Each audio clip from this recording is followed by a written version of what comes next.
Hello, ladies and gentlemen. I have another story to share with you today. This is one that I wrote at the ripe old age of 12. It's called Vensuela's Reservation, which was a peculiar choice of title since it's less about a reservation and more about a kidnapping. We're going to be joined today by my lovely cat, Emmy, who was the inspiration for the previous story I read on this channel. This one shows no greater skill at writing than that other one. So that's humiliating. But let's begin. Ellin glimpsed at the return address, only to find there was none. Confused, he inspected the rest of the envelope. Letters couldn't be sent without return addresses. The mailman wouldn't accept them. He contemplated this. Either the cheese had slipped off the mailman's cracker, or the envelope had been hand-mailed. If it was hand-mailed, the sender must not live far from here. Immediately, Ellin glanced in the direction of neighbor Vensuela's house. Could it be? He tore open the letter to find a miniature, handwritten message on a card gilded at the edges with gold thread. Vensuela is possibly just a little bit pretentious. It was written directly to Ellin. He read with anticipation. Pardon, Ellin. During my days of departure, I request that you sustain my household's cleanliness until I return. My house is a cement vermilion middle-class dump with an 80-degree tilt and at least 8 cubic decimeters of decomposed matter. Alright, so evidently Vensuela's not as pretentious about his house as he is about his letters. I would not be surprised if you find it very familiar, for it looks just like the house next to it. If you happen upon a situation which claims it just to call me, I will not be far, depending upon the quality of your voice. And no, the cows are not allowed to graze on the roof. Vensuela Edwards. Flabbergasted, Ellin flipped over the letter to check for more absurdity on the back, but when none appeared, he left his room thoughtfully. His mother approached him and immediately spotted the note. Staring down at it, she inquired, "Who is it from?" Ellin, whose eyes had not fallen from Vensuela's letter, looked up and got her message. Mother glared suspiciously at him as he told her about the letter. Mother listened, her eyes growing wider with every word. The terms neighbor, clean, and house seemed to have the same effect as free lottery tickets. Grabbing him by the arm, she dragged him into the kitchen, all the while babbling either to herself or Ellin. When she offered him a seat, or rather, yanked him into a chair, she snatched her day planner and flipped to a blank page with a pen eager in her hand. Employing her son was one of the many activities that she had been striving for all summer, and that Ellin had grown exceptionally annoyed with, given her demanding attitude about it. Almost defiantly, Ellin made himself comfortable in his seat as Mother glared up at him through her rectangular spectacles. He glanced back uncertainly, not positive what his mother expected him to do. 3 minutes of silence passed, with the two staring expectantly at each other, until finally she removed her spectacles and clasped her hands. If you guys are staring at each other wordlessly for 3 minutes, uninterrupted 3 minutes, that's an indication that you might have some communication barriers you should be overcoming. When did the neighbor want you to come? She asked. Ellin blinked. Vensuela never did mention the time or date to take care of his house.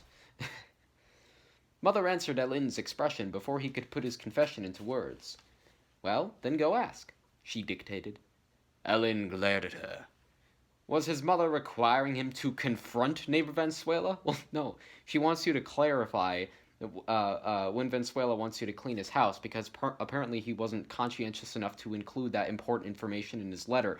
I mean, but I wouldn't describe that as a confrontation. That's possibly stretching it a bit. Perhaps the whole neighborhood had lost their insight of their peaceable yet peculiar resident. This peaceable yet peculiar resident never quite caught up to the approval of his neighborhood or of its citizens.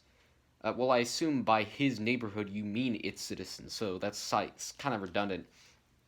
On the contrary, the decoration he displayed and the traditions he upheld, included with his age, gave them the complete opposite idea of a wise old neighbor.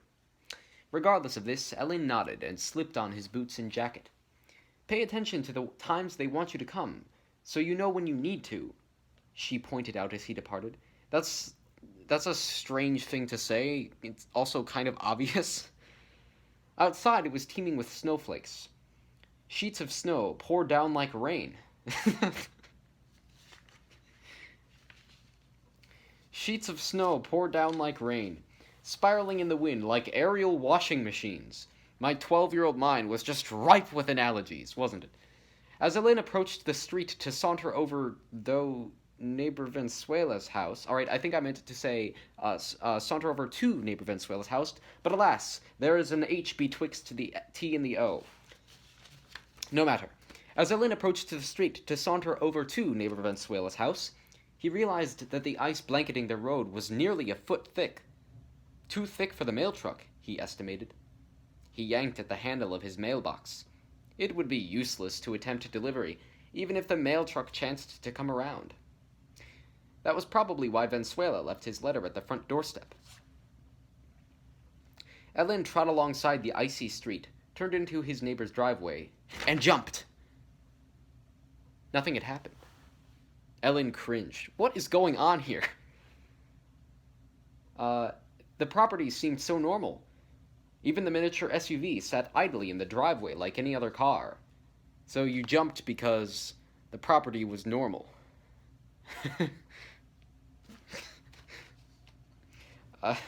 As Ellin examined the house from afar, he recognized that it was nothing like Vensuela had described it in his letter. Had he been tricked? Well, I mean, it's a wonder that Vensuela succeeded if he was trying to trick you, since you've presumably been living next to this house for a period of time, and should therefore probably be familiar with what it looks like at this point.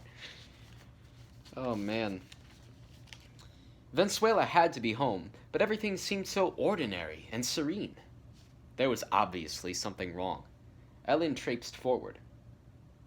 The first irregular thing that Ellin saw as he made his way up to Vensuela's front door was something beside the house, yet pushed back and hidden slightly by the building's side wall. It was a sculpture that was hoisted up on a pole and was rotating slightly in the wind. From where Ellin stood, it resembled a miniature glass whale, but when he approached his neighbor's front porch, it looked more like a sideways whirlpool. It reminded him immediately of the Wizard of Oz, TM. I was thoughtful enough to add a TM in superscript at the end of that title. When Dorothy was caught up in a tornado and sent to wherever Kansas wasn't. As he leaned over the patio's fence to get a better view of the sculpture, a voice behind him grunted, "The front door's here, you know." Ellin whirled around in shock to meet a stout, grim-faced man sporting a subnormally long cane and pinstriped trousers. "Hello, Mr. Edwards." "Hello, Mr. Edwards," Ellin exclaimed. He hadn't heard his neighbor open the door. The wind must have muffled the sound. "Why don't you call me Neighbor Vensuela, like you do at home?" he added with some indignation, stepping down onto his patio and starting toward his small, rusty SUV with his cane slung over his shoulder like a marching soldier in the 4th of July parade. Ellin felt insecure about his circumstances. It was something about the idea that he was following a man he was completely unfamiliar with, who was carrying a long wooden cane over his shoulder and leading him to his car, that made Ellin somewhat queasy. Well, yeah, included with the fact that he knows you call him Neighbor Vensuela at your house. I.e., he listens to you through your walls. Neighbor Vensuela was glowering at him expectantly. Ellin shuddered. Sir? You didn't answer my question. Question, sir? Question. Why don't you call me Neighbor Vensuela? Ellin was taken aback. Why was his neighbor acting this way? He could see nothing wrong with all he had said so far, and bluffed through his reply. I wanted to be submissive? You could have said polite. You could have said respectful. But no. No, you just had to say submissive. Neighbor Vensuela threw his head back and cackled. "Submissive?" he blurted. His voice dropped brusquely. "Submissive my cane," he growled solemnly. Ellen's shoulders sagged in disappointment. Somehow, he had hoped that neighbor Vensuela hadn't known the meaning of the word submissive. Why? Why would you care about that? Meanwhile, Vensuela was signaling for Ellin to follow him to his car. Naturally, the boy hesitated. Neighbor Vensuela, he began timidly, and his neighbor spun around with astounding agility. Ellin paused, then continued. What was all that in your letter about a Vermilion? The house that I'm employing you to, Vensuela was confirming, but Ellin burst out with a yes, sooner than he had intended. The old man stopped dead. For a moment, Ellin thought he had frozen in time, until his neighbor spoke. What about it? Ellin had not expected this answer. It was obvious that the house they both were standing before had no resemblance to the description in the letter. Or did it? Ellin glanced back at the house and pushed on. Well, this house, it looks nothing like... Vensuela cut him off. That's because that isn't the one you are to housekeep for, he corrected. He shook his car keys as if ringing a bell in Ellin's head. But that's where we're going. I don't understand, sir. You said you'd be going away. I am going away. From this house. But that isn't the house you're going... that isn't the house you're taking care of. The house you're taking care of is where we're both going. To my second house in Maine. Back out, Ellin. Get the hell out of here. Right now. He spies through your walls. He wants you to jump into his car to drive to a different state. These are all indications that maybe you shouldn't be following this guy. Maybe you shouldn't be interacting with him. Small gears clicked into place in Ellin's head. Was his neighbor going to drive him to Maine just to clean a house? It seemed suspicious. Then he recollected Mother's memo in his head. Something like, wait for when they want you to come, so you know to come. And his neighbor was clearly telling him to come, so he did. What is this kid, 12? I'm pretty sure that he understands that his mother's advice does not apply in this particular context. This is... that... I was really stretching for a reason for this kid to follow his strange neighbor into his car. A small, time-worn SUV rumbled down the streets of Pennsylvania, confounding a nervous, slightly rueful boy. So they're in Pennsylvania. Isn't Maine north of Pennsylvania? And it's winter, right? So why would his neighbor be driving north in the wintertime? That I don't understand the rationale behind that. Not to mention, why would he be driving to a house that was, and I quote, a cement vermilion middle-class dump with an 80-degree tilt and at least 8 cubic decimeters of decomposed matter? Is that superior to his current house? Or is it worse? Because it doesn't seem like a very pleasant house to visit. So why the hell would he drive to the house at all, let alone when it's in the wintertime, when it's further up north? I don't get... that makes no sense. Ellin watched the houses zoom by, his own already far out of sight. He fiddled with the cylinder lock on the car window as neighbor Vensuela drove in front. Eventually, Ellin gathered enough courage to speak. Well, it certainly is snowy outside, he said offhandedly, for his real concentration was fixed on his circumstances. He wasn't positive whether or not he should be there. His neighbor tipped his head slightly in reply. You like it? He grunted, a bit gently despite himself. He straightened himself and leaned back, grinning at the near blizzard through the window, as if admiring his own work. I thought it was a bit dry. It might look a bit more like early winter than late fall, but I tried my best to have a nice mix. A worried look settled over Ellin's face once Vensuela had finished. Ellin shook himself. Now that he was sharing a car, and soon a house, with a man that happens to be known as the nutty neighbor of his area, Ellin had to be ready. For anything. Vensuela craned his neck, snorted at Ellin's rigid stance, and returned his attention to the road. If Vensuela is known as the nutty neighbor of the area, why did his mother send her own son to clean his house again? Neighbor Vensuela, Ellin began, somewhat offended by his neighbor's impudence. Should have read that with a British accent. Why is it that your houses are so far apart? He had meant for this to be as submissive as possible. Stop using that word. But Vensuela seemed to take more umbrage from it than Ellin had intended him to do. Because I like it that way, he answered gruffly. Why are you and your self-restraint so far apart? Ellin seemed to have been struck speechless. Thankfully, his neighbor broke the silence. We're here, he announced. Ellin was stunned. They could not possibly have reached Vensuela's second home already. Nevertheless, he moved around in his seat, trying to find a way to show that he was preparing to disembark. There simply was nothing to prepare, so he made time fiddling with his seatbelt as if beginning to unlatch it. Neighbor Vensuela peered over at him. What are you doing? He demanded, a twinge of humor in his guttural growl. Getting ready, Ellin responded, a bit irritably. You said we were here. Vensuela nodded stiffly. Mm-hmm. We are here, are we not? Are we not always? It is called state of being, he proclaimed in a supposedly solemn tone. In a supposedly solemn tone, young Samuel, yet that same twang of derision hung in his voice. Ellin tried to suffuse his anger by engaging Vensuela in casual conversation. Sir, he addressed his neighbor, who immediately lifted his hand to stop him. When we get there, he decreed with an subtle sense of joy.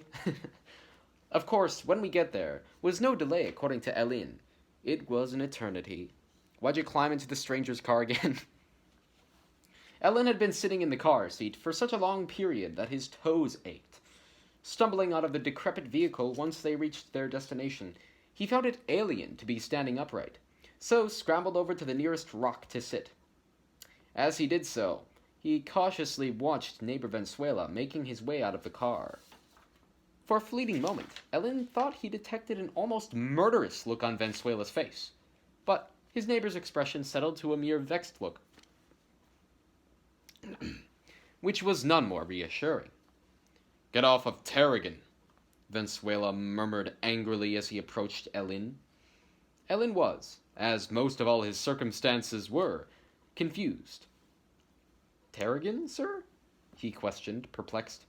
Tarragon, get off of him, his neighbor prompted. Ellin had the familiar feeling that Vensuela could see something he didn't. Warily, he stood up and peered at his neighbor, who was already halfway to his house. With a new sense of agility, Ellin skipped over to him, surprised to find himself this rambunctious. Everybody in this story is a freaking acrobat. He spun around. He jumped. Making sudden dramatic movements all the time. He reminded himself that coming into close quarters with Vensuela was entering dangerous realms. Why didn't you remind yourself that before you followed this guy into his car? I'm just going to keep harping on this point, alright? Before he blurted out his question, his eyes rose to the building that they were heading toward. It was quite worthy of Vensuela's description. It indeed appeared to be comprised of mostly cement, coated with a brilliant red layer that was evidently paint, and leaning precariously to the left. The distraction of the building's bizarre appearance actually gave Ellin the time to calm himself. He proceeded in a more casual tone.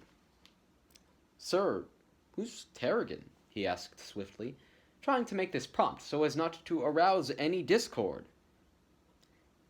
Vensuela glared at him as if the boy had just brought up a hateful memory. The rock that you were reclining on, he answered, somewhat disdainfully. A déjà vu swept into the air.